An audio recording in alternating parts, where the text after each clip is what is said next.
Vamos ao exercício. Esse exercício é fictício com o seguinte enunciado. A tabela a seguir representa o número de acidentes por dia em uma firma de mineração durante o mês. X, 2 pontos. No primeiro mês, não teve nenhum acidente.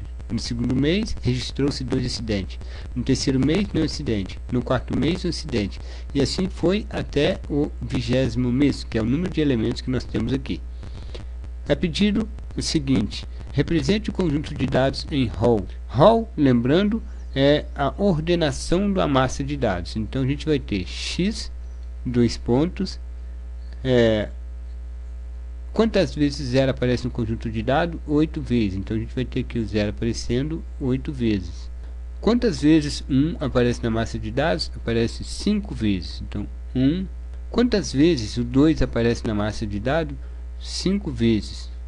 Quantas vezes o 3 aparece na massa de dados? 2 vezes. Tranquilo, então aqui está a nossa letra A já pronta. Represente o conjunto definição. Então a letra B, a gente vai representar os elementos distintos da série. Então nós temos o 0, o 1, o 2 e o 3. Como nós temos poucos elementos distintos, o número baixo deles, é mais viável a gente representar esse conjunto de dados de tabela de variáveis discretas. Finalmente, a letra C. Represente a frequência absoluta, relativa, acumulada, relativa em porcentagem, acumulada em porcentagem. Tudo isso são frequências. Então, observando a nossa tabela, na primeira coluna a gente representa os números do elemento de definição. 0, 1, 2 e 3. A frequência absoluta é o número de vezes que cada elemento vai aparecer dentro da massa de dados. O 0 apareceu 8 vezes, 1 apareceu 5 vezes, o 2 apareceu 5 vezes e o 3 apareceu 2 vezes. Quando a gente soma, a gente vai ter aqui 20. Agora a gente vai fazer a nossa frequência acumulada. Chamando frequência acumulada de FA, a gente sabe que ela vai ser o somatório de I variando de 1 até N de F absoluto, de FI, né? O FI.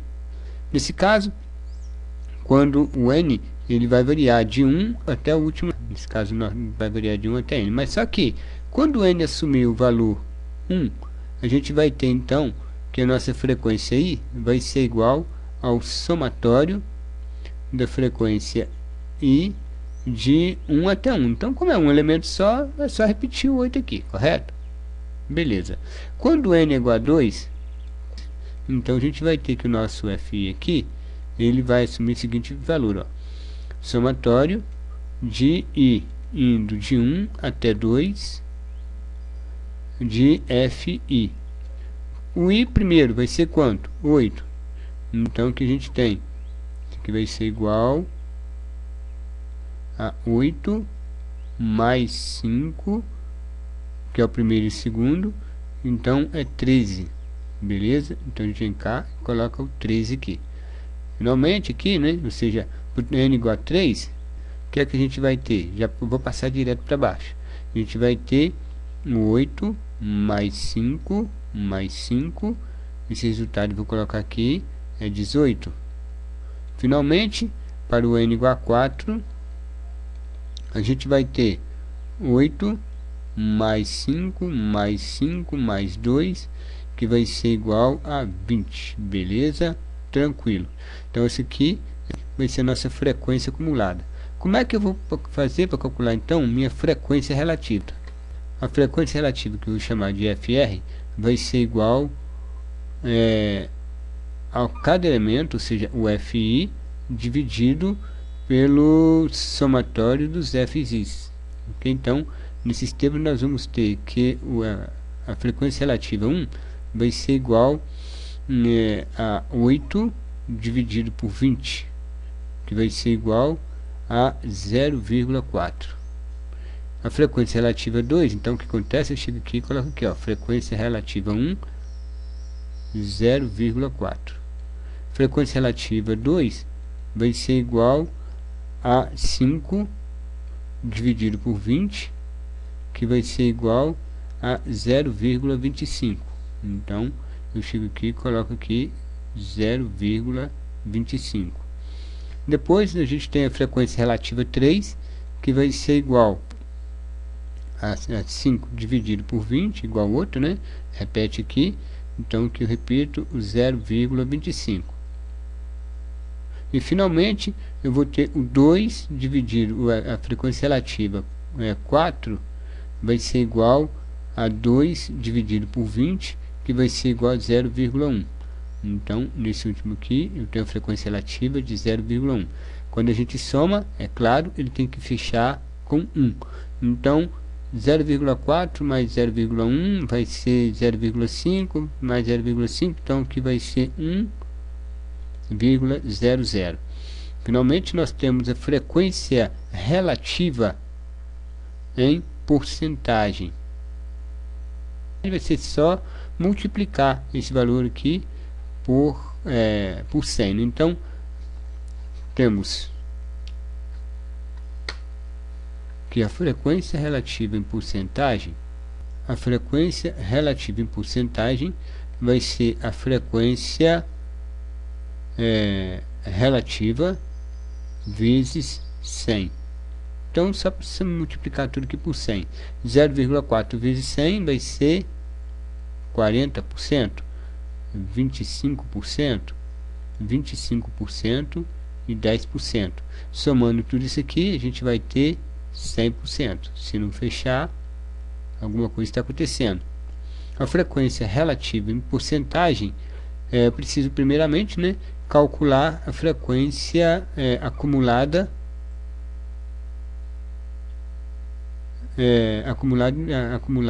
relativa, né, que seria o que? Seria o somatório de tudo, né? Nós temos aqui a soma desses elementos todos aqui, 8 mais 13 mais 18 mais 20 deu 59, e dividiríamos cada elemento desse aqui por 59 e multiplicaríamos por 100. Então esse daqui seria frequência acumulada em porcentagem, então vai ser igual a frequência acumulada dividida pelo somatório da frequência acumulada vezes 100. Então, nesses termos, o que a gente teria? Teria a frequência acumulada em porcentagem 1 seria igual a 8 dividido por 59 vezes 100. Teríamos o seguinte resultado.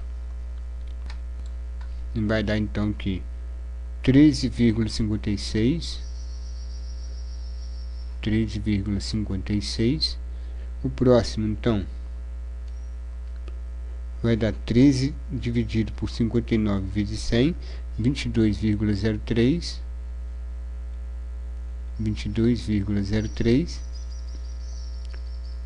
O próximo, 18 dividido por 59 vezes 100, 30,51.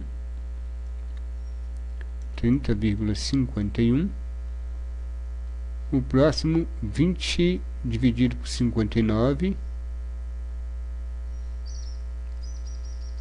20 dividido por 59 vezes 100, que daria 33,90.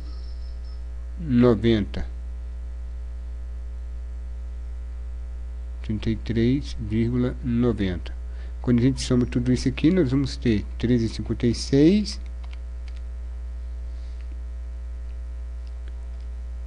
13,56 mais 22,03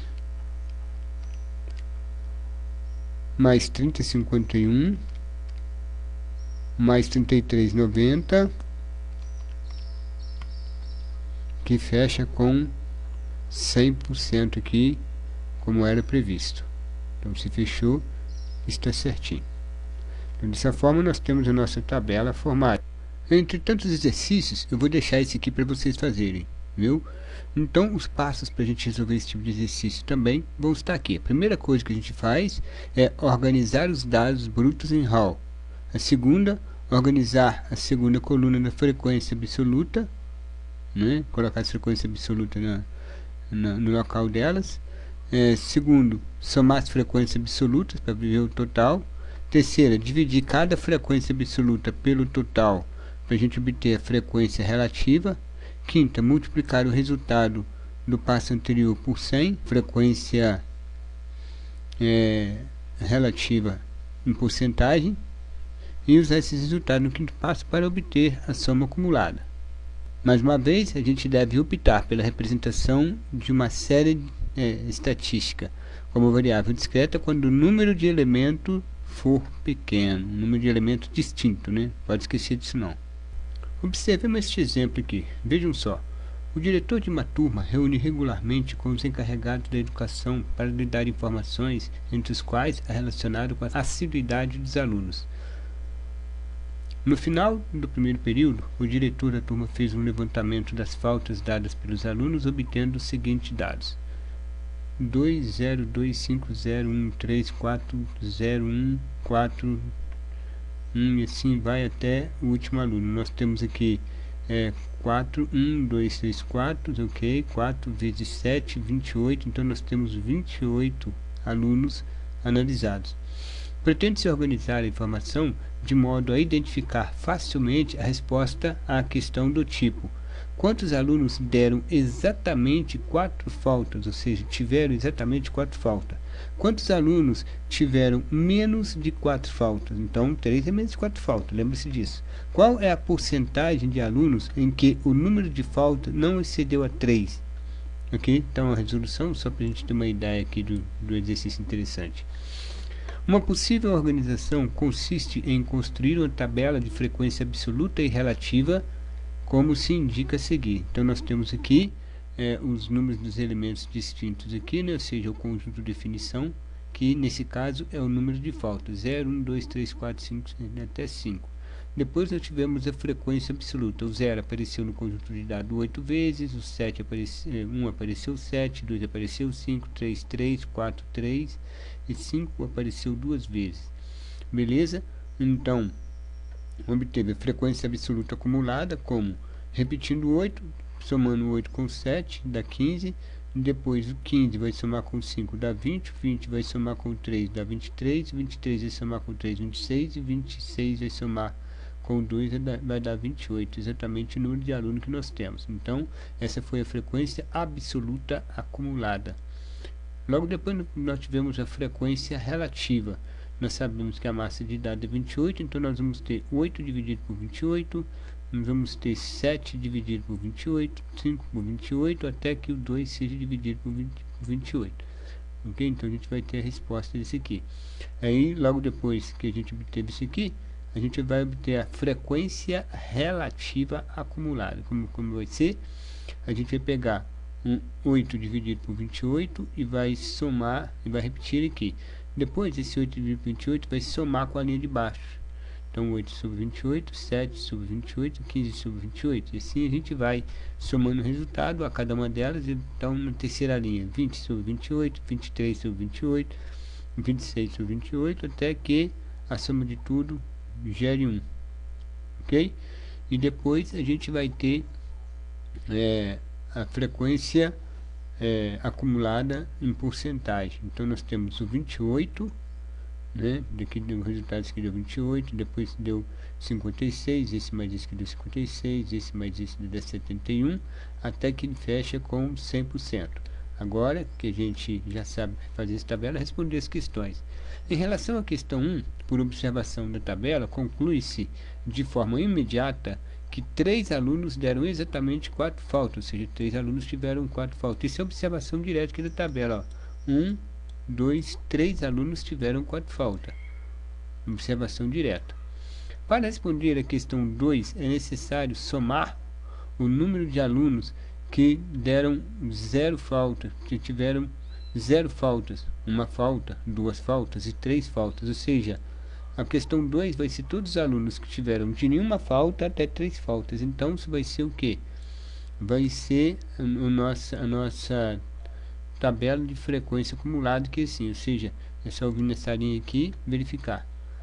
Tiveram 0 faltas, 1 falta, 2 faltas e 3 faltas, eu vou somando as frequências deles, e vou ver que exatamente 23 alunos tiveram menos que 4 faltas, ok? Para responder a questão 3, é necessário acumular as frequências relativas obtendo-se. Então, a gente vai pegar a frequência relativa, acumular a frequência relativa e vai analisar. O 20, aqui vai, no caso, né? A pergunta é: qual a porcentagem de alunos em que o número de falta não excedeu 3? Então, ainda continuamos nessa linha, que não excedeu 3, então vai ser acumulada desse ponto até aqui, que vai ser 23 sobre 28, ok? Que deu aproximadamente 0,821. Conclui-se que aproximadamente 82,1% dos alunos não excederam as 3 faltas. A obtenção das respostas às questões 2 e 3 não foi por simples observação de tabela, como se pretendia. Houve a necessidade de acumular frequências absolutas no caso da questão 2 e frequências relativas no caso da questão 3. Esta dificuldade pode ser ultrapassada se acrescentarmos na tabela mais 2 colunas correspondentes à chamada frequência acumulada. Então, a gente tem a frequência acumulada, né? Para responder as questões 2 e 3, basta observar a tabela. Quantos alunos deram menos de 4 faltas? Então, a resposta é 23. Qual a porcentagem de alunos em que o número de faltas não excedeu a 3? 82,1%.